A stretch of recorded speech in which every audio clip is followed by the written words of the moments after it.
Welcome back to Dark Love Psychology. Have you ever stared at your phone feeling a knot of anxiety tighten in your stomach?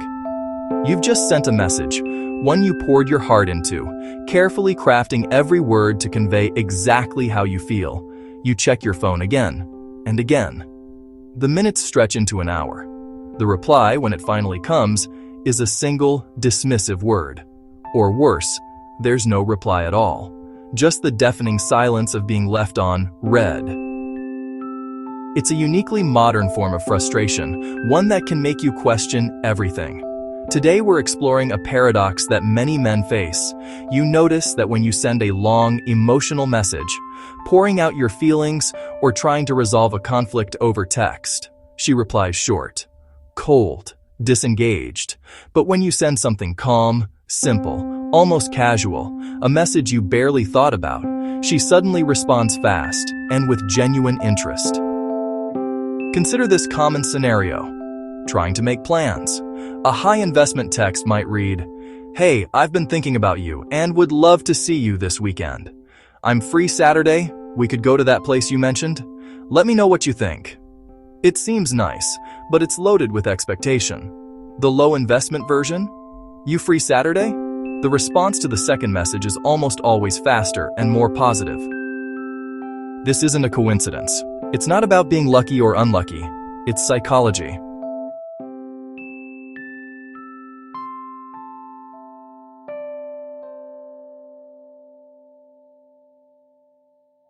It's about understanding the hidden dynamics of digital communication and the powerful signals you send with every message, whether you realize it or not. High-emotion, high-investment texts often communicate neediness and a lack of masculine self-possession. They create pressure.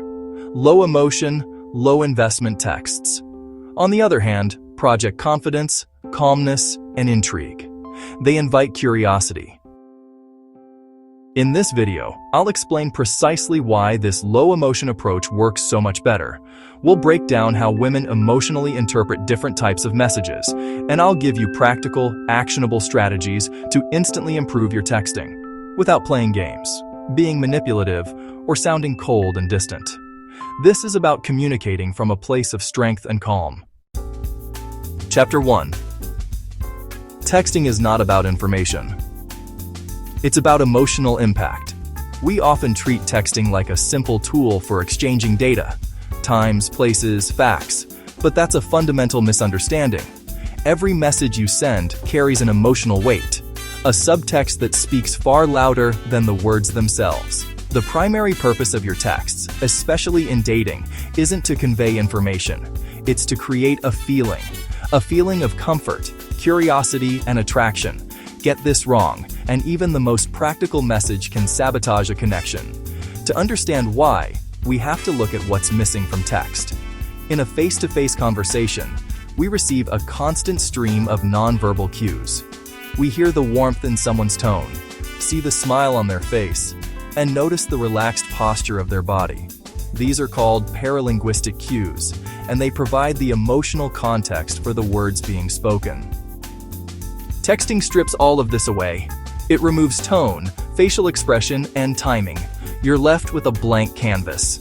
When the brain is deprived of this crucial emotional data, it doesn't simply accept the void. It does what it's designed to do. It fills in the gaps. And how does it fill them? It projects its own assumptions, fears, and insecurities onto the blank screen. This is why a simple message like, "okay," can be interpreted as dismissive, angry, or passive-aggressive. The brain defaults to a state of caution, often assuming the worst. This is the negative fill-in effect. When you send high-emotion texts, you force her brain to do this negative fill-in under pressure. The emotional demand becomes visible, almost tangible. It feels heavy. Low-emotion texts, on the other hand, feel lighter, safer, and infinitely easier to respond to. They don't require a huge emotional investment to open and answer. They feel like an invitation, not an obligation. Let's look at this in action. Consider the high-emotion text. "Why didn't you reply earlier? I was worried something happened." This message isn't just asking a question, it's projecting anxiety and implying an accusation. It demands an explanation and an apology. The pressure to manage your emotions is immediately placed on her. Now contrast that with the low emotion alternative. Busy day? This question is light, curious, and makes no demands. It offers her an easy way to respond without feeling defensive. One feels emotionally loaded, a burden she has to carry. The other feels neutral, relaxed, and easy. In the world of attraction, women don't respond to pressure. They respond to what feels emotionally safe and inviting. Your goal is to make every interaction feel like a safe harbor, not a stormy sea. Chapter 2. High emotion often signals neediness, not attraction. Emotion in early texting is interpreted as expectation. Expectation creates pressure. Pressure kills attraction. Low emotion texting communicates, "You're grounded. You have options. You're not emotionally dependent on replies." High emotion example, "I really miss you already. Today feels empty without you." Low emotion example, "Today went fast." One demands emotional reassurance. The other invites curiosity. Women don't chase emotional weight. They chase emotional mystery. Chapter 3. Women respond to calm masculine energy. Emotionally controlled men feel stable. Stability equals safety. Safety increases attraction. Low emotion texting shows emotional self-control, confidence, emotional leadership. "I hope you're not upset with me. Did I say something wrong? Let me know when you're free." Calm texts feel strong. Emotional texts feel reactive. Attraction flows toward emotional strength, not emotional reassurance seeking. Chapter 4. Low emotion creates space for her to invest. This is one of the most counterintuitive but powerful principles in texting. When you say less emotionally, she often feels more. Think of your communication as a space. If you fill that space completely with your own intense emotions, declarations, and feelings, there's no room left for hers. You've answered every question before it's even been asked. Emotionally heavy texts are like a monologue. They talk her. They present a finished emotional statement that requires nothing but passive agreement. It feels needy because it seeks immediate validation for your strong feelings. But silence, simplicity, and emotional restraint? They create a vacuum, and human nature, especially in attraction, abhors a vacuum. Low emotion texts leave gaps, and her mind will naturally work to fill them. She'll start to wonder, what is he thinking? Did he have as good a time as I did? He seems calm and confident. That process of wondering, of pondering, her emotional investment. You're not giving her the whole story, so she has to start co-authoring it in her own mind. This is how genuine curiosity is born. Let's imagine a micro-story. Mark has a fantastic first date. He's buzzing. The next morning, he types out, "I honestly can't stop thinking about last night. You are just incredible. And I felt such a real connection. I really hope you felt it too." He's about to hit send, but he pauses. He remembers this principle. He deletes the entire paragraph. Instead, he sends, "Morning. That little jazz club was a great call." On the other end, she sees the message. It's calm, it's positive, but it's not gushing. It doesn't demand an equally emotional response. Instead of feeling pressured, she feels intrigued. Her mind starts working. He's not laying it on thick. That's refreshing. He seems secure. She thinks back to the club, the music, their conversation.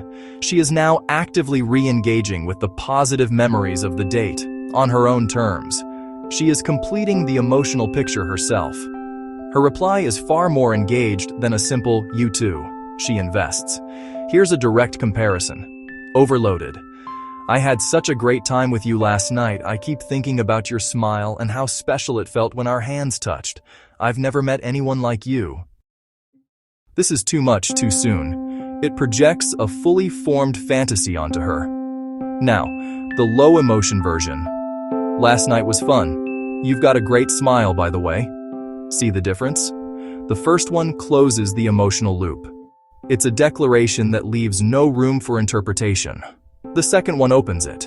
It's a calm compliment followed by a period, not an exclamation point. It invites her to step into the space you've created and share her own perspective. Women are drawn to men whose emotional state they can't fully read right away.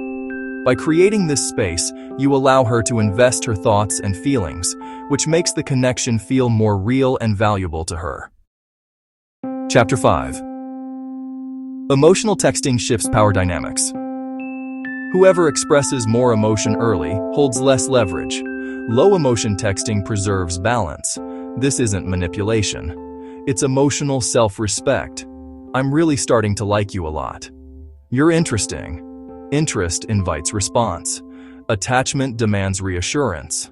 Attraction thrives in balance, not emotional imbalance.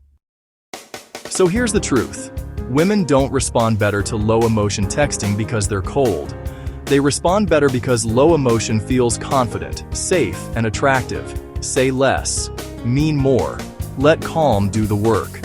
If you want more psychology-based insights on attraction and emotional dynamics, make sure to subscribe. Thanks for watching until the end. I'll see you in the next video.